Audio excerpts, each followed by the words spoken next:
다니엘서 7장 9절에서 14절의 말씀입니다. 다니엘 7장 9절에서 14절의 말씀을 우리 한 목소리로 같이 읽도록 하겠습니다. 다니엘 7장 9절에서 14절의 말씀입니다. 시작.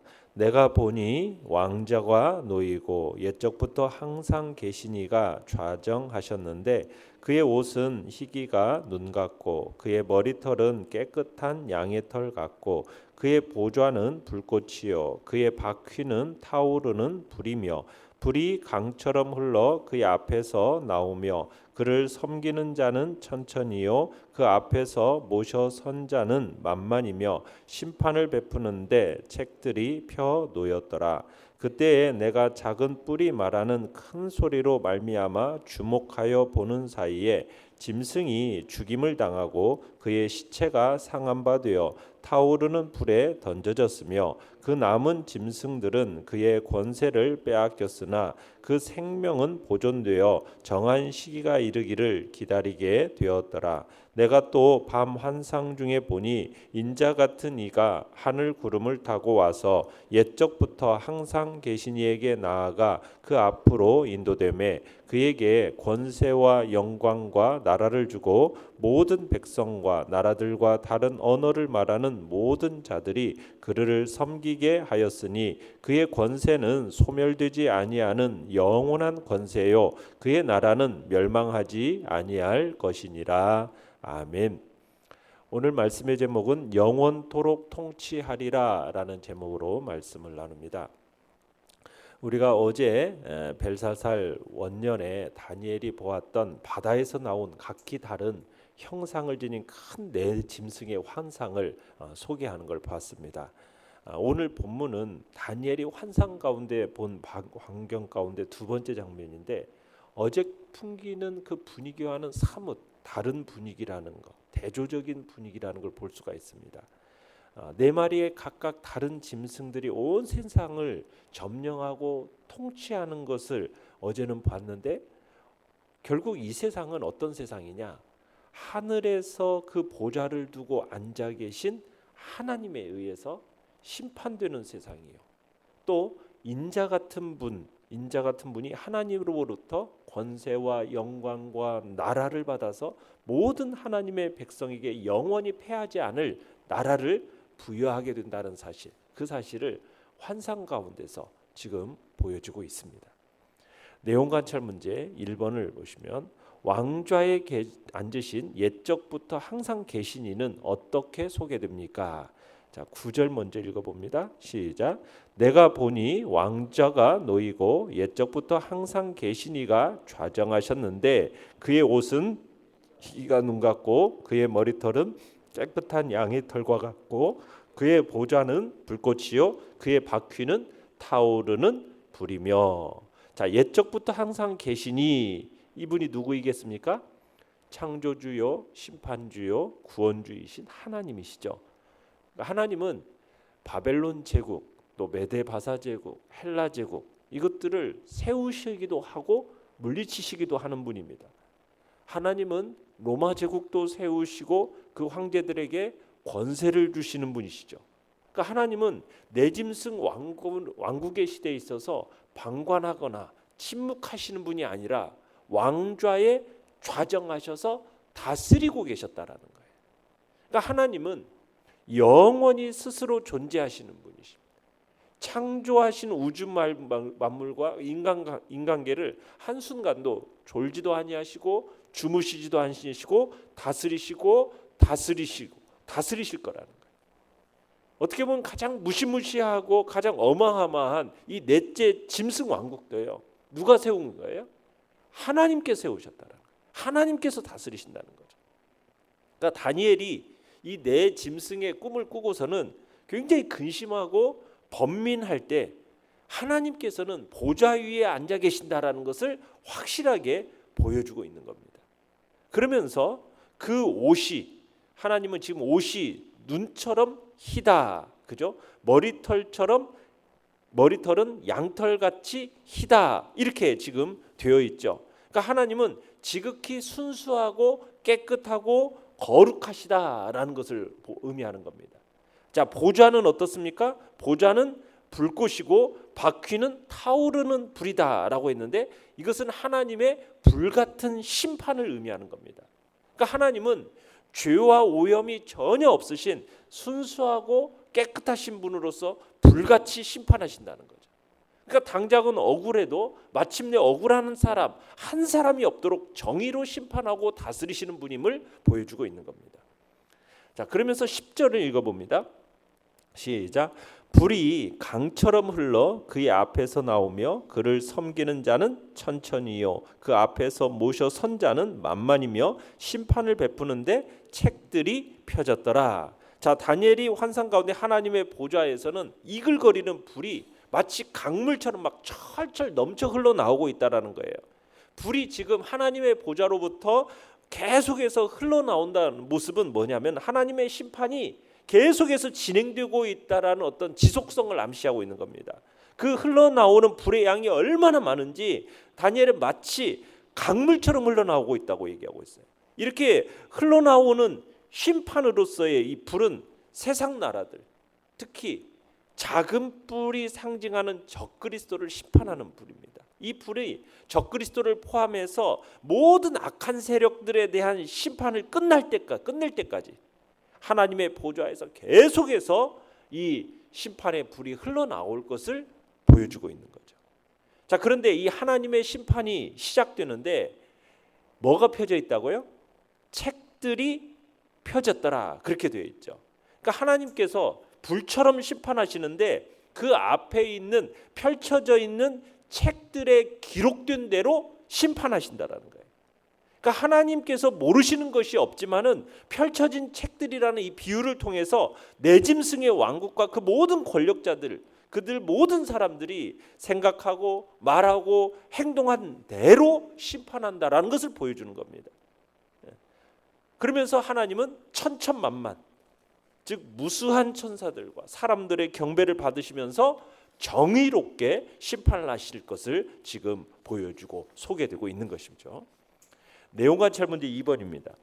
네 번째 짐승이 죽은 이후 등장한 인자 같은 이는 어떤 대접을 받게 됩니까? 자, 13절과 14절 같이 한번 읽어보겠습니다. 시작. 내가 또 밤 환상 중에 보니 인자 같은 이가 하늘 구름을 타고 와서 옛적부터 항상 계신 이에게 나아가 그 앞으로 인도되매 그에게 권세와 영광과 나라를 주고 모든 백성과 나라들과 다른 언어를 말하는 모든 자들이 그를 섬기게 하였으니 그의 권세는 소멸되지 아니하는 영원한 권세요 그의 나라는 멸망하지 아니할 것이니라. 자, 여기서 보시면은 하늘 구름을 타고 오시는 인자 같은 이라고 되어 있죠. 자, 이 인자 같은 이가 수종드는 천사들을 통해서 하나님께로 인도됩니다. 자, 인자 같은 이는 옛적부터 항상 계신 이로부터 모든 통치권과 영광과 왕국을 부여받게 되고 그에 덧붙여서 세상 모든 사람들로부터 섬김받는 위치까지 오르게 된다.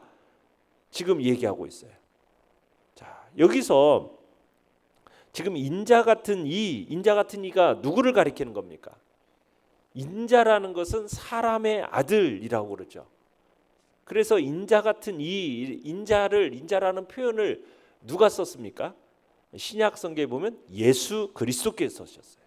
그러니까 여기서 인자 같은 이는 성자 하나님으로서 훗날 성육신하시고 죽음과 부활, 승천, 재림하실 예수 그리스도를 가리키는 거죠. 그러니까 예수 그리스도 그분의 통치권과 그의 왕국은 어떻게 될 거라는 얘기입니까? 영원히 무너지지 않고 견고하게 설 것을 강조하고 있는 겁니다. 자, 이런 모습은 멸망을 피할 수 없는 이 세상 왕국의 운명과는 극단적인 대조를 이루고 있죠. 세상 왕국은 어떻게 되는데 몇십 년, 몇백 년 못 가고서는 결국 다 멸망하는데 예수 그리스도의 이 나라는 왕국은 영원히 무너지지 않고 견고하게 선다라는 거예요. 자, 그러면서 여기서 보게 되는 게 뭐냐면 예수 그리스도께서 부활 승천 직후에 제자들에게 제자들 향해서 마태복음 28장 18절에 이렇게 하죠. 하늘과 땅과 모든 권세를 내게 주셨으니, 이 말씀처럼 이 예언이 지금 성취되고 있음을 보여주고 있는 겁니다. 또 사도 바울이 예수님이 승천한 이후에 하나님께서 예수 그리스도를 어떻게 하셨다고 얘기합니까? 빌립보서 2장 9절로 11절에 가보면은 모든 이름 위에 뛰어난 이름을 주사 하늘에 있는 자들과 땅에 있는 자들과 땅 아래에 있는 자들로 모든 무릎을 예수 이름에 꿇게 하시고 모든 입으로 예수 그리스도를 주라 하시나요 하나님 아버지께 영광을 돌리게 하셨느니라. 이 말씀, 이 예언이 지금 다니엘의 이 예언이 그대로 성취되었다라는 사실을 증거해 주고 있는 겁니다. 자, 연구와 묵상 문제 3번입니다. 자, 내 짐승이 권세를 빼앗기거나 죽임을 당한다라는 것은 어떤 의미입니까? 자, 11절을 읽어보겠습니다. 시작. 그때에 내가 작은 뿔이 말하는 큰 소리로 말미암아 주목하여 보는 사이에 짐승이 죽임을 당하고 그의 시체가 상한 바 되어 타오르는 불에 던져졌으며. 자, 다니엘은 환상 가운데서 작은 뿔의 운명이 어떻게 되는가, 이게 큰 관심을 가지고 주목해 보고 있었어요. 그리고 다니엘이 보는 가운데 그 작은 뿔이 나 있는 짐승이 어떻게 된다고 얘기합니까? 죽임을 당하고 불에 던져져서 완전히 멸망하고 맙니다. 무슨 얘기를 합니까? 이 세상에서 아무리 막강한 권력을 휘두르는 존재라 할지라도 이 하나님의 심판의 불 앞에서 전적으로 무기력하게 되고 심판을 피할 수 없음을 보여주는 거죠. 여기서 지금 작은 뿔로 상징되는 게 뭐예요? 적그리스도입니다. 가증스러운 적그리스도가 큰 목소리로 얘기하고 있다고 해야죠. 하나님과 성도들을 대적해서 정말 큰 목소리로 떠들어대는데 하나님께서 어떻게 해요? 넷째 그 짐승을 죽이고 그 시체를 타오르는 불에 던지신다라고 되어 있어요. 그러니까 하나님을 대항하는 중에 갑작스럽게 심판을 당하게 되고 하나님께서 적그리스도와 그 적그리스도의 왕국을 심판하시고 하나님과 성도들을 대적하는 그 세력들과 사람들은 다 어떻게 하시더라? 지옥불에 던지심을 보여주고 있는 겁니다. 자, 12절도 읽어봅니다. 시작. 그 남은 짐승들은 그의 권세를 빼앗겼으나 그 생명은 보존되어 정한 시기가 이르기를 기다리게 되었더라. 자, 나머지 짐승들도 어떻게 돼요? 권력이 빼앗긴 상태로 최후의 심판 때까지 기다린다고 얘기하죠. 하나님께서 내 짐승 중 넷째 짐승만 심판하는 게 아니라 모든 짐승의 왕국들을 다 심판하신다는 거예요. 그러니까 하나님께서 이런 사람 저런 사람 왜 전행을 그대로 내버려 두실까? 여러분, 이런 생각이 들 때 하나님의 보좌에 앉아 계시고 하나님이 어떻게 심판하신다? 불같이 심판하신다는 사실을 우리가 잊지 말고 기억해야 할 것입니다. 느낀 점 4번입니다. 우리는 하나님 나라와 권세를 예수님과 함께 공동으로 상속받아 영원토록 통치하게 될 자들입니다. 이것에서 무엇을 느낍니까?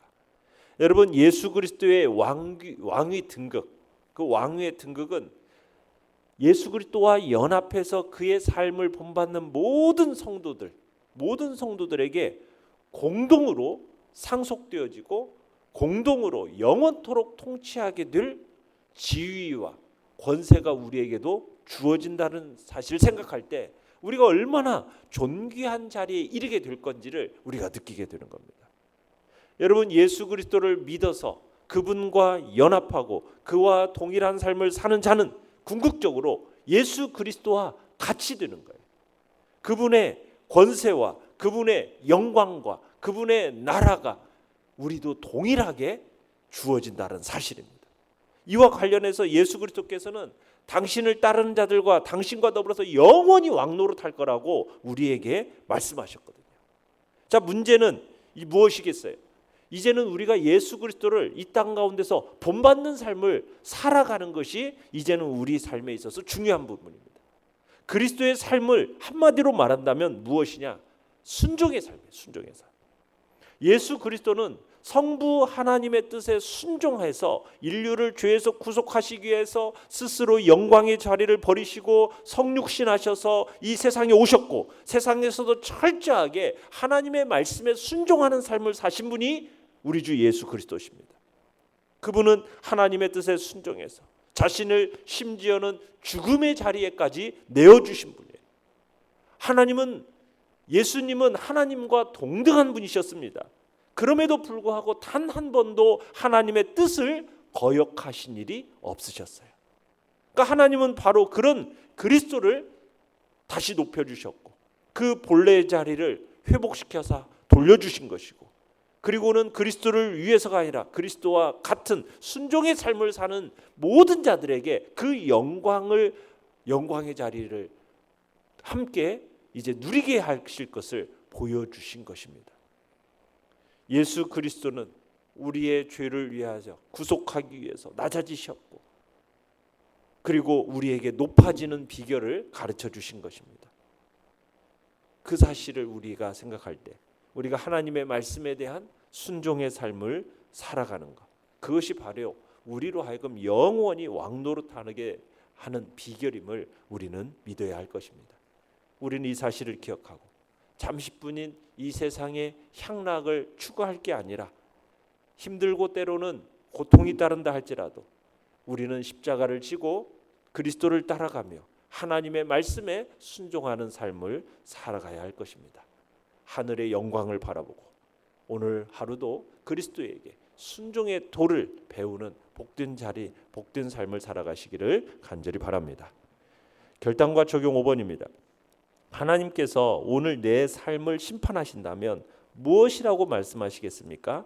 오늘 하루를 어떻게 살겠느냐고 물어보신다면 무엇이라고 대답하겠습니까? 우리는 과거 죄악된 삶의 자리에서 나와서 예수 그리스도의 그 거룩하고 의를, 예수 그리스도의 그 거룩과 의를 힘입어서 옷 입고 매일 거룩을 힘쓰면서 심판의 보좌 앞에서 의롭다 칭함을 받기에 합당한 삶을 이 땅 가운데서 살기에 힘써야 할 것입니다. 항상 하나님의 그 순결하고 거룩한 보좌 앞에 설 것을 우리가 마음을 두고 오늘 하루도 거룩을 지향하는 복된 자리에 우리가 모두가 있기를 간절히 바랍니다. 오늘의 기도 같이 읽겠습니다. 시작. 오늘도 심판대 앞에 서기에 부끄럽지 않고 영원히 통치하기에 부끄럽지 않게 살게 하소서. 아멘. 말씀을 생각하며 기도하시고요. 연약한 우리 지체들을 위해서 기도해 주시기 바랍니다.